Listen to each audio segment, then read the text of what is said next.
Hello everyone, ಎಲ್ರಿಗೂ ma'am ಸ್ನೇಹಿತಿಗೆ ಸ್ವಾಗತ. ಸೊ ಯಾರ್ಯಾರು ಈ ಚಾನಲ್ನ ನೋಡ್ತಾ ಇದ್ದೀರಾ, thank you for them once again and sorry for inconvenience. ಮಧ್ಯದಲ್ಲಿ 1 ವೀಕ್ ಆರ್ 15 ಡೇಸು ವಿಡಿಯೋಸ್ ಮಾಡೋಕ್ಕಾಗಲಿಲ್ಲ. ಫ್ರಮ್ ನೌ ಆನ್ವರ್ಡ್ಸ್ ನಾನು ಎಕ್ಸಾಮಿಗೆ ಇಂಪಾರ್ಟೆಂಟ್ ಆಗಿರುವಂತಹ ಕೆಲವು ಟಾಪಿಕ್ಸು ಮತ್ತು ಜೊತೆಗೆ PSI ಪೇಪರ್ 1 ಎಸ್ಸೇಸ್ನ ಮಾಡ್ತಾ ಹೋಗ್ತೀನಿ. And I know that exam ಇಲ್ಲ, ಡ್ರೈ ಸಿಚುವೇಶನ್ನು, ಈಗ ಯಾಕೆ ಇವಮ್ಮ ಬಂದು ಬಡ್ಕೊತಾಳೆ ಅಂತ ನಿಮ್ಗೆಲ್ಲರಿಗೂ ಅನಿಸಿರುತ್ತೆ. ಬಟ್ ಟ್ರಸ್ಟ್ ಮೀ,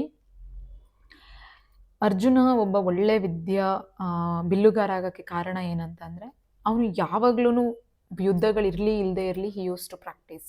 ನಾವು ಕೂಡ ಹಾಗೆ ಮಾಡಬೇಕು.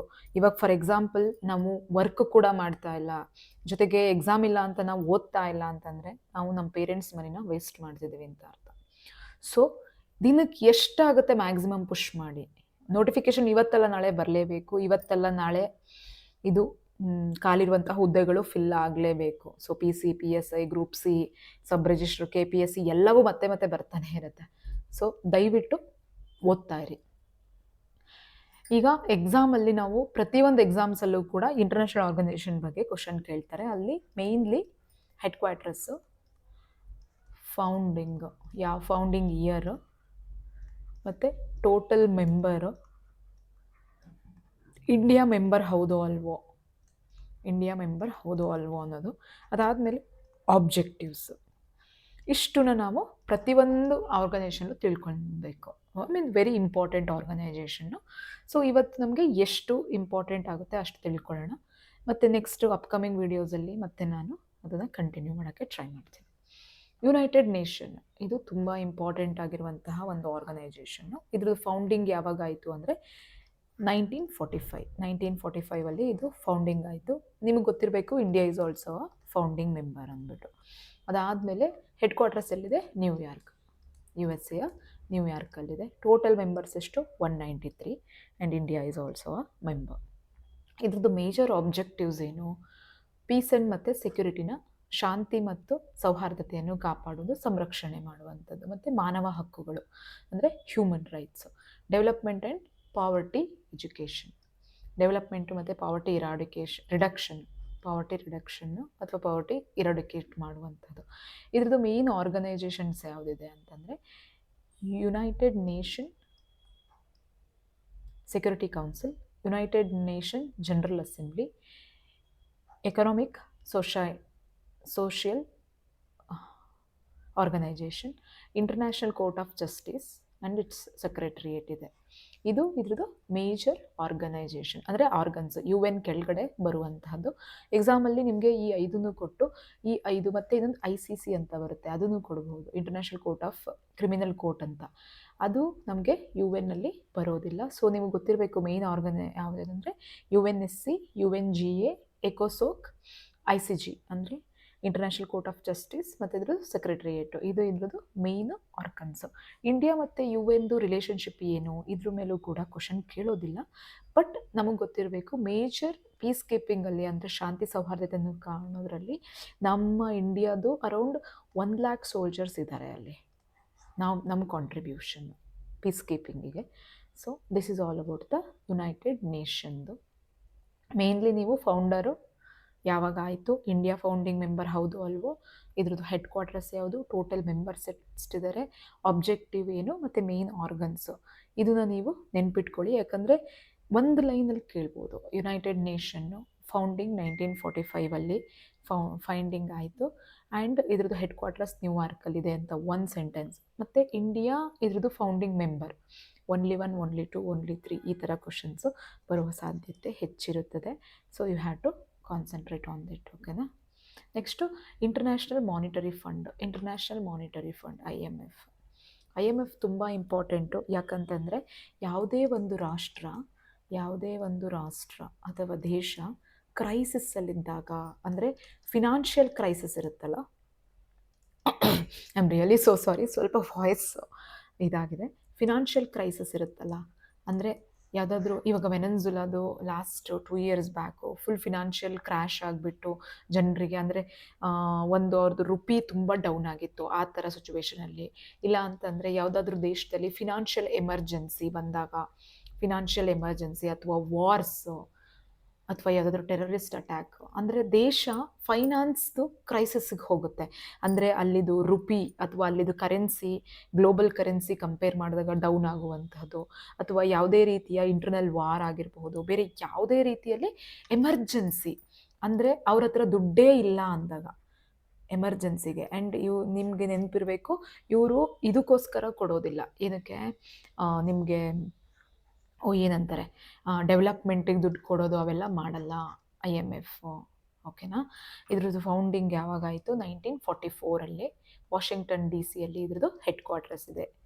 ಇದ್ರದ್ದು ಹೆಡ್ ಕ್ವಾರ್ಟರ್ಸ್ ಬಂದುಬಿಟ್ಟು ವಾಷಿಂಗ್ಟನ್ DC, USA. ಅಗೇನ್ 1944 ಇದು ಫೈಂಡ್ ಮಾಡಿದ್ದು. ಪರ್ಪಸ್ ನಾನು ಹೇಳಿದೆ, ಗ್ಲೋಬಲ್ ಫಿನಾನ್ಷಿಯಲ್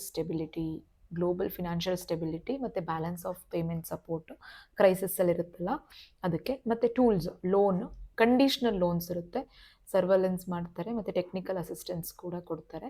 ಆಮೇಲೆ ಇನ್ನೊಂದು ಇಲ್ಲಿ SDR ಅಂತ ಒಂದು ಸ್ಪೆಷಲ್ ಡ್ರಾಯಿಂಗ್ ರೈಟ್ಸ್, ಇದೊಂದು ಕರೆನ್ಸಿ ಅಲ್ಲ, ಇದೊಂದು ಅಸೆಟ್. ಇದು ನಿಮಗೆ ಗೊತ್ತಿರಬೇಕು, ಸ್ಪೆಷಲ್ ಡ್ರಾಯಿಂಗ್ ರೈಟ್. ಇದನ್ನು ಕೇಳಿದ್ರು ಒಂದ್ಸಲ question, special drawing right related to which organisation ಅಂತ. ಸೊ ಎಲ್ಲರೂ ವರ್ಲ್ಡ್ ಬ್ಯಾಂಕ್ ಅಂತ ಅನ್ಕೊತಾರೆ, ಇದು ವರ್ಲ್ಡ್ ಬ್ಯಾಂಕ್ ಅಲ್ಲ, IMF. ಇಂಡಿಯಾ ಮತ್ತು IMFದು ಏನಿದೆ ಸಪೋರ್ಟ್ ಅಂದರೆ, ಇಟ್ ಸಪೋರ್ಟ್ಸ್ ದ ರಿಫಾರ್ಮ್ಸ್ ಮತ್ತು SDR ಅಲೋಕೇಶನ್ ಅಂದರೆ ಸ್ಪೆಷಲ್ ಡ್ರಾಯಿಂಗ್ ರೈಟ್ಸ್ದು ಅಲೋಕೇಶನ್ನು. ಮತ್ತು ನಿಮಗೆ ಇಲ್ಲಿ ಸ್ಪೆಷಲ್ ಡ್ರಾಯಿಂಗ್ ರೈಟ್ಸಿಗೆ 5 ಕರೆನ್ಸೀಸ್ ಇದೆ: USA ಡಾಲರು, ಪೌಂಡು, ಯೂರೋ, ಜಪಾನ್ದು ಯೆನ್ ಮತ್ತು ಚೈನಾದು ರೆಮಿಂಬಿ. ಇಷ್ಟು ಕರೆನ್ಸಿಗಳು ಈ SDR ಬರುತ್ತೆ. ನಮ್ಮದು ಇಂಡಿಯಾದು ರುಪೀಸು ಇನ್ನೂ ಆ್ಯಡ್ ಆಗಿಲ್ಲ. ಸೊ ಒಂದು ಕಾನ್ಸೆಪ್ಟ್ನ ನೀವು ಓದಿದಾಗ you have to know what is there in that ಅನ್ನೋದನ್ನ. ಅವಾಗ ಏನಾಗುತ್ತೆ ಅಂದರೆ ಎಕ್ಸಾಮಲ್ಲಿ ನಿಮಗೆ ಗೊತ್ತಾಗುತ್ತೆ. ಇವತ್ತು ನಾನು ಒಬ್ಬ ಸ್ಟೂಡೆಂಟ್ಸಿಗೆ ಮೆಂಟರ್ಶಿಪ್ ಮಾಡಿದೆ. ಅವ್ರು ಹೇಳಿದ್ದೇನೆಂದರೆ, ಮ್ಯಾಮ್ ನಾನು ಡೈಲಿ 6 ಗಂಟೆಯಿಂದ ನೈಟ್ 8 ಗಂಟೆ ತನಕ ಆಲ್ಮೋಸ್ಟ್ 9 to 9.5 ಅವರು ಪ್ರಾಪರ್ ಸ್ಟಡಿ ಮಾಡ್ತೀನಿ, ಎಕ್ಸ್ಕ್ಲೂಡಿಂಗ್ ಬ್ರೇಕ್ ಅಂತ. ಆ್ಯಂಡ್ ಆ ಹುಡುಗಿನ ನೋಡಿದರೆ ಅನಿಸುತ್ತೆ, yes definitely she is a hard worker. But ಅವ್ರದ್ದು ಒಂದು ಕಂಪ್ಲೇಂಟ್ ಏನಂದರೆ, ಮ್ಯಾಮ್ ನಾನು ಓದಿರ್ತೀನಿ ಬಟ್ ಟೆಸ್ಟಲ್ಲಿ ನನಗೆ ಮಾರ್ಕ್ಸ್ ಕಮ್ಮಿ ಬರ್ತಿದೆ, ಮತ್ತು ನನ್ನ ಮಾರ್ಕ್ಸ್ ನೋಡಿದ ತಕ್ಷಣವೇ ನನಗೆ ಡಿಸಪಾಯಿಂಟ್ ಆಗುತ್ತೆ, ನಾನು ನೆಕ್ಸ್ಟ್ ಟೆಸ್ಟ್ ಬರೆಯೋಕ್ಕೆ ಭಯ ಪಡ್ತೀನಿ ಅಂತ. That is the basic thing R basic fear ನಾವೆಲ್ಲ ಸ್ಟೂಡೆಂಟ್ಸ್ ಆಗಲಿ ಎಲ್ಲರೂ ಅಂದರೆ ಸೀರಿಯಸ್ ಆಗಿ ಓದುವಂಥ ಸ್ಟೂಡೆಂಟ್ಸು ಫೇಸ್ ಮಾಡೋದು. ಬಟ್ ನಾನೇನು ಹೇಳ್ತೀನಿ ಅಂದರೆ, ನಿಮ್ಮದು ರಿಪೀಟೆಡ್ ರಿವಿಷನ್ ಇಲ್ಲ ಅಂದರೆ, ಫಾರ್ ಎಕ್ಸಾಂಪಲ್ ನನಗೆ ಆರ್ಟಿಕಲ್ 19 ಅಥವಾ ಆರ್ಟಿಕಲ್ 17 ಅಂತ ಕೇಳಿದ ತಕ್ಷಣವೇ ಅನ್ಟಚಬಿಲಿಟಿ ಅಥವಾ ಅಸ್ಪೃಶ್ಯತೆಯ ನಿವಾರಣೆ, ಎಲಿಮಿನೇಷನ್ ಆಫ್ ಅನ್ಟಚಬಿಲಿಟಿ ಅಂತ ಗೊತ್ತಿರಬೇಕಂದ್ರೆ ನಾನು ಅದನ್ನ 10 ಸಲ ಓದಿರಬೇಕು. ಈಗ ಒಂದೇ ಸಲ ಓದ್ಬಿಟ್ಟು ನಂಗೆ ಅದು ನೆನಪಿರಲಿ ಅಂದರೆ ಆಗೋದಿಲ್ಲ. ಸೊ ನಿಮ್ಮದು revision especially repeated revision is very important. ಅದು ಸ್ಟೂಡೆಂಟ್ಸ್ಗೆ ಅರ್ಥ ಆಗ್ತಿಲ್ಲ. ಒಂದು ಸಲ ಓದ್ತಾರೆ ಅಥವಾ 2 ಸಲ ಓದ್ತಾರೆ, ಟೆಸ್ಟಲ್ಲಿ ಕಮ್ಮಿ ಬರುತ್ತೆ ಅಂತ ಡಿಸಪಾಯಿಂಟ್ ಆಗ್ತಾರೆ. ಅದಕ್ಕೋಸ್ಕರ ನೀವೇನು ಮಾಡಿ ಅಂದರೆ, ಒಂದಿನ ಬೆಳಿಗ್ಗೆಯಿಂದ ಸಂಜೆ ತನಕ ಏನು ಓದಿರ್ತೀರ ಅದನ್ನ ಸಂಜೆ ರಿವೈಸ್ ಮಾಡಿ. Definitely it helps. ಅದಾದಮೇಲೆ ಒಂದಿನ ಬ್ರೇಕ್ ಮಾಡ್ತಿರಲ್ಲ ಮಧ್ಯದಲ್ಲಿ, ಅವತ್ತು ಹೋಲ್ ವೀಕ್ ಏನು ಮಾಡಿರ್ತೀರ ಅದನ್ನು ರಿವೈಸ್ ಮಾಡಿ. That is very important. Then comes World Bank groups. World Bank ಕೂಡ 1944 ಫೌಂಡಿಂಗ್ ಆಗಿದ್ದು. ಇದ್ರದ್ದು ಹೆಡ್ ಕ್ವಾರ್ಟರ್ಸು ವಾಷಿಂಗ್ಟನ್ DC ಬರುತ್ತೆ. ಇಲ್ಲಿ ಏಜೆನ್ಸೀಸ್ ಯಾವುದು? IBRD, IDA, IFC, MIGA ಮತ್ತು ICSID. ಇದರಲ್ಲಿ ಇದನ್ನ ಜಾಸ್ತಿ ಓದೋ ಅವಶ್ಯಕತೆ ಇಲ್ಲ, ಯಾಕಂದರೆ India is not a member of this. Then IFC, MIGA, IDA and IRDB ಇವೆಲ್ಲವೂ ಕೂಡ India is a member in this. So ಏನು ಫೋಕಸ್ ಮಾಡುತ್ತೆ ಇದು ಅಂತಂದರೆ, long term development of loans. ಇದೆಲ್ಲವೂ ಕೂಡ ಲಾಂಗ್ ಟರ್ಮಲ್ಲಿ ಲೋನ್ ಕೊಡೋಕ್ಕೆ ಹೆಲ್ಪ್ ಆಗುತ್ತೆ. ಮತ್ತು ಪಾವರ್ಟಿ ರಿಡಕ್ಷನ್ನು. ಮತ್ತು ಇವರು ಇನ್ಫ್ರಾಸ್ಟ್ರಕ್ಚರಿಗೆ ಲೋನ್ ಕೊಡ್ತಾರೆ. ಇನ್ಫ್ರಾಸ್ಟ್ರಕ್ಚರಿಗೆ they will give a loan for very less interest ಅಥವಾ ಝೀರೋ ಇಂಟ್ರೆಸ್ಟ್. ಲೆಸ್ ಇಂಟ್ರೆಸ್ಟು ಅಥವಾ ಝೀರೋ ಇಂಟ್ರೆಸ್ಟಲ್ಲಿ ಅವರು ಲೋನ್ ಕೊಡ್ತಾರೆ ಫಾರ್ ಡೆವಲಪ್ಮೆಂಟ್ ಪರ್ಪಸ್. ಅಂದರೆ ಯಾವುದಾದ್ರೂ ನಾವು ಇನ್ಫ್ರಾಸ್ಟ್ರಕ್ಚರ್ನ ಡೆವಲಪ್ ಮಾಡ್ತೀವಿ ಅಂದರೆ they will give the loan. ಈಗ ವೆಸ್ಟರ್ನ್ ಕಾರಿಡಾರ್ ಫ್ರೀಟ್ ಕಾರಿಡಾರ್ ಮಾಡ್ತಿದ್ರಲ್ಲ, ಅದಕ್ಕೆ ವೆಸ್ಟ್ ಬ್ಯಾಂಕ್ ಅವರು, ಅಲ್ಲ ಸಾರಿ, ವರ್ಲ್ಡ್ ಬ್ಯಾಂಕ್ ಅವರು ನಮಗೆ ಇಂಡಿಯಾದು ವೆಸ್ಟರ್ನ್ ಕಾರಿಡಾರ್, ಫ್ರೀಟ್ ಕಾರಿಡಾರ್ಗೆ ವರ್ಲ್ಡ್ ಬ್ಯಾಂಕ್ ಅವ್ರದ್ದು ನಮಗೆ ಗ್ರ್ಯಾಂಟ್ ಸಿಕ್ಕಿದೆ. ಏನೇನಿದೆ, India is a major borrower, definitely we are developing country, ಇನ್ಫ್ರಾಸ್ಟ್ರಕ್ಚರ್ಗೆ, ಹೆಲ್ತ್ಗೆ, ಎಜುಕೇಷನ್ ಫಂಡಿಂಗಿಗೆ. ಸೊ ಇಲ್ಲಿ ನಿಮಗೆ ಇನ್ನೊಂದು ಏನಂತಂದರೆ, ವರ್ಲ್ಡ್ ಬ್ಯಾಂಕ್ ಬಿಡುವಂತಹ ರಿಪೋರ್ಟ್ಸ್ ಯಾವುದು, ಅದನ್ನ ನಾನು ರಿಪೋರ್ಟ್ಸ್ ಇನ್ನೊಂದು ಸಪ್ರೇಟಾಗಿ ಒಂದು ಟಾಪಿಕ್ ಮಾಡುವಾಗ ಐ ವಿಲ್ ಎಕ್ಸ್ಪ್ಲೇನ್ ಯಾವ ರಿಪೋರ್ಟ್ನ ವರ್ಲ್ಡ್ ಬ್ಯಾಂಕ್ ಬಿಡುತ್ತೆ ಅನ್ನೋದು ನಿಮಗೆ ಗೊತ್ತಿರಬೇಕು. ಯಾಕಂದರೆ ಎಕ್ಸಾಮಿನರ್ಸ್ಗೆ ವರ್ಲ್ಡ್ ಬ್ಯಾಂಕ್, IMF, ಈಗ ನಾನು ಯಾವ್ಯಾವ್ದು ಮಾಡ್ತೀನಲ್ಲ ಅವುಗಳದೇ ಇಂಪಾರ್ಟೆಂಟಾಗಿ they will go with them only. ಯಾಕಂತಂದರೆ ಅವುಗಳೇ ಕ್ರೈಸಿಸ್ ಟೈಮಲ್ಲಿ ಹೆಲ್ಪ್ ಮಾಡೋದು, ಅಥವಾ ಡೆವಲಪ್ಮೆಂಟಿಗೆ ಹೆಲ್ಪ್ ಮಾಡೋದು, UNDP ಆಗಿರ್ಬೋದು, UNEP ಆಗಿರಬಹುದು, ಎನ್ವೈರ್ನಮೆಂಟ್ ರಿಲೇಟೆಡ್ಡು ಅಥವಾ ಡೆವಲಪ್ಮೆಂಟ್ ರಿಲೇಟೆಡ್ಡು. ಸೊ ಹಾಗಾಗಿ ನಿಮಗೆ ಯಾವ ಇನ್ಸ್ಟಿಟ್ಯೂಷನ್ನು ಯಾವ ರಿಪೋರ್ಟ್ನ ಬಿಡುತ್ತೆ, ಯಾವ ಪ್ಯಾರಾಮೀಟರ್ ಮೇಲೆ ಬಿಡುತ್ತೆ ಅನ್ನೋದು ಕೂಡ ತುಂಬ ಇಂಪಾರ್ಟೆಂಟ್ ಆಗುತ್ತೆ. ಅದಾದಮೇಲೆ ವರ್ಲ್ಡ್ ಬ್ಯಾಂಕ್ದು ಪ್ರಾಜೆಕ್ಟ್ ಏನೇನಿದೆ, ವರ್ಲ್ಡ್ ಬ್ಯಾಂಕ್ದು ಪ್ರಾಜೆಕ್ಟ್ಸು, ಇನ್ಫ್ರಾಸ್ಟ್ರಕ್ಚರು, ಹೆಲ್ತ್, ಎಜುಕೇಷನ್, ಆರೋಗ್ಯ, ಎಜುಕೇಷನ್, ಶಿಕ್ಷಣ, ಗ್ರಾಮ ಅಭಿವೃದ್ಧಿ, ಪಾವರ್ಟಿ ನಿವಾರಣೆ, ಕ್ಲೈಮೇಟ್ ಮತ್ತು ರೆಸಿಲಿಯನ್ಸು, ಇಂಡಿಯಾದ ಯಾವ್ಯಾವ ಪ್ರಾಜೆಕ್ಟ್ ಇದೆ, ಸ್ಮಾರ್ಟ್ ಸಿಟೀಸು ಮತ್ತು ಸ್ವಚ್ಛ ಭಾರತ ಸಪೋರ್ಟು.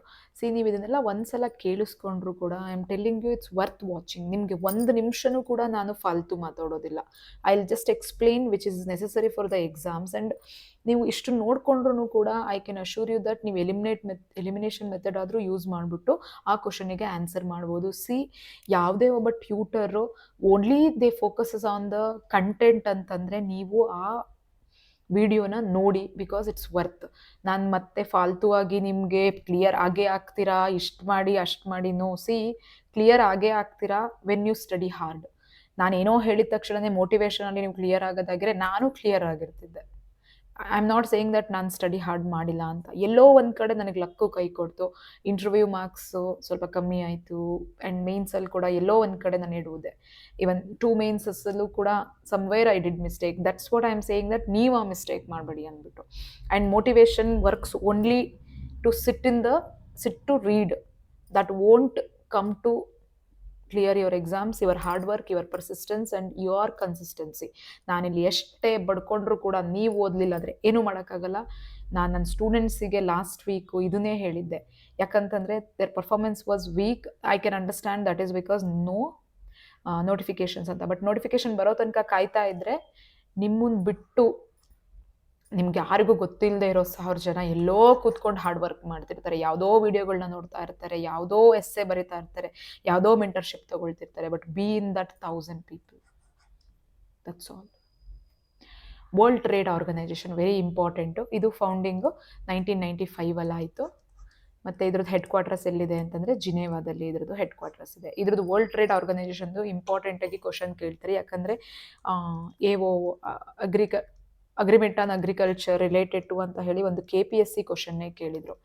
ಸೊ ಹಾಗಾಗಿ ವರ್ಲ್ಡ್ ಟ್ರೇಡ್ ಆರ್ಗನೈಜೇಷನ್ ಬಗ್ಗೆ ಕ್ವಶನ್ ಕೇಳುವ ಸಾಧ್ಯತೆಗಳು ಹೆಚ್ಚಿರುತ್ತವೆ. ಏನೇನೆಂದರೆ ಟ್ರೇಡ್ ರೂಲ್ಸು, ಡಿಸ್ಪ್ಯೂಟ್ ಸೆಟಲ್ಮೆಂಟ್, ಇದ್ರದ್ದು ಫಂಕ್ಷನ್ಸು. ಅಂದರೆ ಫಾರ್ ಎಕ್ಸಾಂಪಲ್ ಇವಾಗ ಫ್ರೀ ಟ್ರೇಡ್ ಅಗ್ರಿಮೆಂಟ್ ಮಾಡೋದು ಇದೆ. ಮತ್ತು ಯಾರಾದರೂ ಡಿಸ್ಪ್ಯೂಟ್ ಅಂದರೆ ಫಾರ್ ಎಕ್ಸಾಂಪಲ್ ಇವ್ರು ಮಾಡಿದಂತಹ ಪಾಲಿಸೀಸ್ ಆಗಿರ್ಬೋದು ಅಥವಾ ರೂಲ್ಸ್ನ ಯಾರಾದರೂ ಫಾಲೋ ಮಾಡಲಿಲ್ಲ ಅಂತಂದರೆ ಅದು ಡಿಸ್ಪ್ಯೂಟ್ ಸೆಟಲ್ಮೆಂಟ್ ಮಾಡೋದು ಕೂಡ WTOನೇ. Key agreements, TRIPS, AO, GATS ಇವೆಲ್ಲವೂ ಕೂಡ ನಿಮಗೆ ಗೊತ್ತಿರಬೇಕು. Agreement on agriculture, general agreement on tariff services, then this is about the ಸರ್ವಿಸಸ್ದು ಟ್ಯಾರಿಫ್ದು ಇದು ಕೂಡ. So you should be very careful. ಮತ್ತು ಇಂಡಿಯಾ ಜೊತೆಗೆ ವರ್ಲ್ಡ್ ಟ್ರೇಡ್ ಆರ್ಗನೈಜೇಷನ್ದು ಯಾವುದೇನಿದೆ, MSP ಮಿನಿಮಮ್ ಸಪೋರ್ಟ್ ಪ್ರೈಸು, ಮತ್ತು food security, pharma flexible debates ಇದು ನಡೀತಾ ಇದೆ ಇನ್ನು. ಸೊ ಹಾಗಾಗಿ these are the issues which are with the world trade organisations. ಆಮೇಲೆ ವರ್ಲ್ಡ್ ಹೆಲ್ತ್ ಆರ್ಗನೈಜೇಷನ್ ಇದು ಕೂಡ ತುಂಬ ಇಂಪಾರ್ಟೆಂಟು, WHO. ಆ್ಯಂಡ್ ಇನ್ನೊಂದು ನಿಮಗೆ ಇದನ್ನು ಕೊಡ್ತೀನಿ. Most of the world's organization ಅಂತ ಯಾವುದು ಎಂಡ್ ಆಗುತ್ತಲ್ಲ ಅದ್ರದ್ದು ಹೆಡ್ ಕ್ವಾರ್ಟರ್ಸು ಜಿನೇವಾದಿದ್ದರೆ most of the organization, not all the organization. ಇದು these are works on the health standard, vacancies sorry vaccines and pandemic. ರೀಸೆಂಟಾಗಿ ಕೋವಿಡ್ ಬಂದಾಗಲೂ ಕೂಡ ಅವರು ವ್ಯಾಕ್ಸಿನ್ ಕಂಡುಹಿಡಿಯೋಕ್ಕೆಲ್ಲ ಇದು ಮಾಡಿದ್ರು. Next India is the member, we know that. And polio eradication ಪಾರ್ಟ್ನರ್ಶಿಪ್ಪಲ್ಲಿ world health ಜೊತೆಗೆ ನಾವು ಪಾರ್ಟ್ನರ್ಶಿಪ್ ಮಾಡ್ಕೊಂಡ್ವಿ. ಅದು ನಮ್ಮದು ಕರೆಂಟ್ ಪ್ರಾಜೆಕ್ಟ್, ಅಂದರೆ ರೀಸೆಂಟ್ ಪ್ರಾಜೆಕ್ಟ್. ದೆನ್ ಯುನೆಸ್ಕೋದು ಹೆಡ್ ಕ್ವಾರ್ಟರ್ಸು ಪ್ಯಾರಿಸಲ್ಲಿದೆ. ಇದು ಎಜುಕೇಷನ್ನು, ಸೈನ್ಸು ಮತ್ತು ಕಲ್ಚರಲ್ ಹೆರಿಟೇಜ್ ಬಗ್ಗೆ ಕಾನ್ಸಂಟ್ರೇಟ್ ಮಾಡುತ್ತೆ. ನಮಗೆ ಗೊತ್ತಿದೆ ಯುನೆಸ್ಕೋ ಹೆರಿಟೇಜ್ ಸೈಟ್ಸ್ ಇದೆ, ಮತ್ತು ಇಂಟ್ಯಾಂಜಿಬಲ್ ಹೆರಿಟೇಜ್ ಸೈಟ್ಸ್. ನಾನು ಈ ಯುನೆಸ್ಕೋ ಹೆರಿಟೇಜ್ ಸೈಟ್ಸು 16 ಇದೆ. ಇದನ್ನು ಸ್ಪರ್ಧಾ ಅರಿವು ಅಲ್ಲಿ ಕ್ಲಾಸ್ ಮಾಡಿದ್ದೀನಿ, ದಯವಿಟ್ಟು ಆ ವಿಡಿಯೋ ನೋಡ್ಕೊಳ್ಳಿ. ಸ್ಪರ್ಧಾ ಅರಿವಲ್ಲಿ all the 16 intangible heritage sites ಮತ್ತು ಅದ್ರದ್ದು ಫೀಚರ್ಸು, ಕಂಪ್ಲೀಟ್ ಫೀಚರ್ಸ್, ಅದು ಯಾವ ಸ್ಟೇಟು, ಅದು ಯಾವುದಕ್ಕೆ ರಿಲೇಟೆಡ್ಡು ಅನ್ನೋದ್ರ ಬಗ್ಗೆನೂ ಕೂಡ I have explained. Then multiple world heritage sites ಇದೆ ಇಂಡಿಯಾದಲ್ಲಿ, ಅದು ಕೂಡ ನಮ್ಮೆಲ್ಲರಿಗೂ ಗೊತ್ತಿದೆ. ದೆನ್ ಯುನಿಸೆಫ್ದು this is related to the children and education. ಇದು ನ್ಯೂಯಾರ್ಕಲ್ಲಿದೆ ಇದ್ರದ್ದು headquarters. It's works on the child health, nutrition and education. ಇಂಡಿಯಾದು ಪ್ರೋಗ್ರಾಮ್ ಯಾವುದು ಅಂತಂದರೆ ಇಮ್ಯುನೈಜೇಷನ್ ಕ್ಯಾಂಪೇನ್. ಈ ಯುನೆಸೆಫ್ ಇದ್ರದ್ದೆಲ್ಲ ನಿಮಗೆ ಮ್ಯಾಚ್ ದ ಫಾಲೋವಿಂಗಲ್ಲಿ ಹೆಡ್ ಕ್ವಾರ್ಟರ್ಸ್ನ ಕೊಡುವ ಸಾಧ್ಯತೆಗಳು ಹೆಚ್ಚಿರುತ್ತೆ. ನೋಡಿ, ಎಲ್ಲ ನಾನು ಮಾಡಿರೋದು ಬರುತ್ತೆ ಅಂತ ಹೇಳ್ತಾ ಇಲ್ಲ, ಬಟ್ ನಾನು ಮಾಡಿರೋದ್ರಲ್ಲೇ ಕ್ವಶನ್ಸ್ ಬರುತ್ತೆ, that I can assure you. ಯಾಕಂತಂದರೆ we know that from where they can get the questions.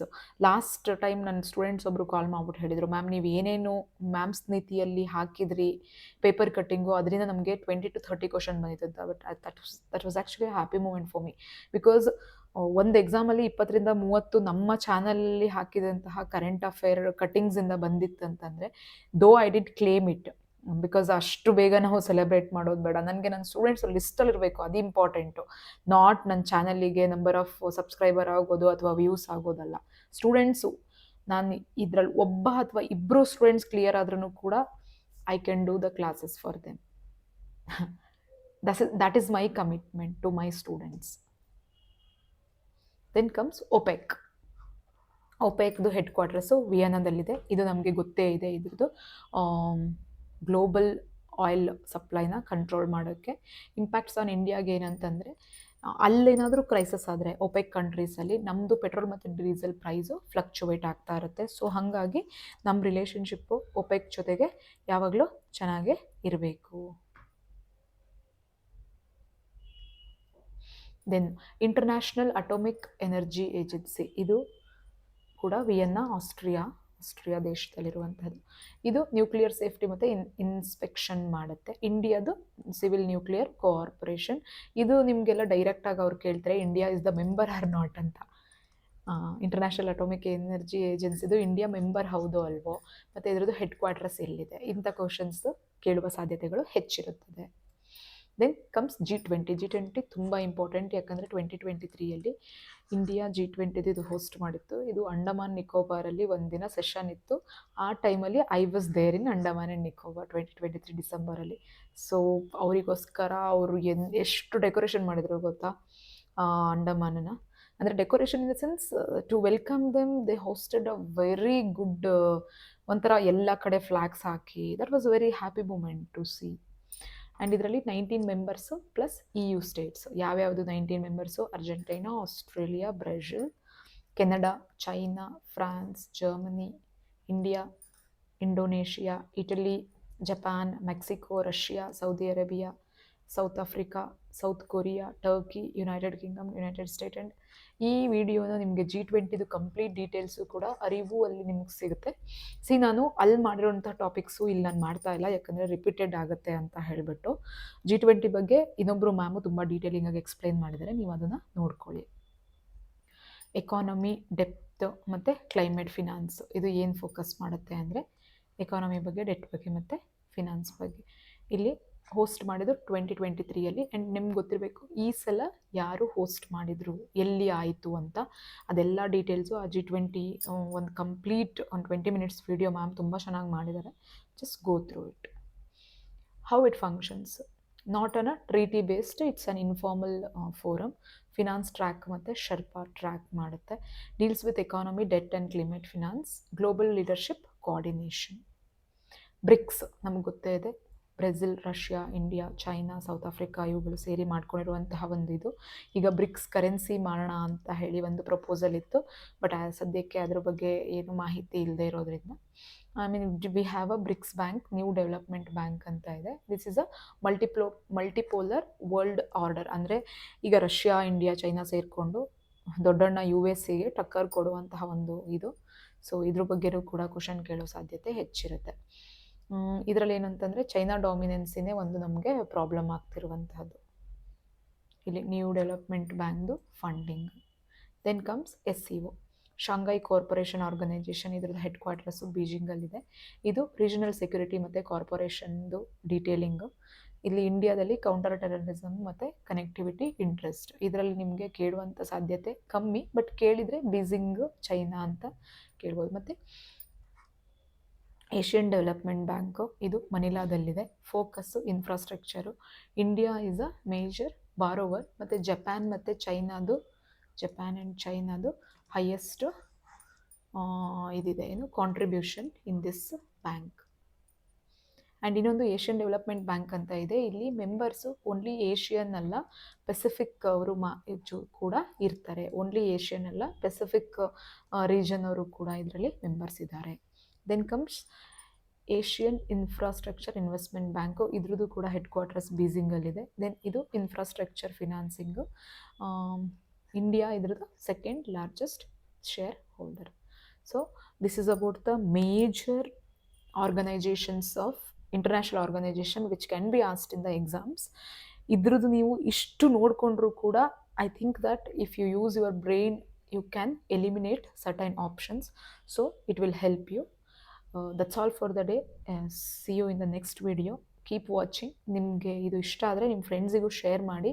Especially I am focusing on PSI, group C and PC students. ಇದು PC ಸ್ಟೂಡೆಂಟ್ಸಿಗೆ ತುಂಬ ಹೆಲ್ಪ್ ಆಗುತ್ತೆ. ಆ್ಯಂಡ್ ಅಪ್ಕಮಿಂಗ್ ಎಕ್ಸಾಮು PSIಗಿಂತ ಮುಂಚೆ PC ಬರುತ್ತೆ. So ನಿಮ್ಮ friends ಯಾರಾದರೂ PCಗೆ ಇದು ಮಾಡ್ತಿದ್ರೆ ದಯವಿಟ್ಟು ಅವರಿಗೆ ಶೇರ್ ಮಾಡಿ, because sharing is caring. Thank you one and all.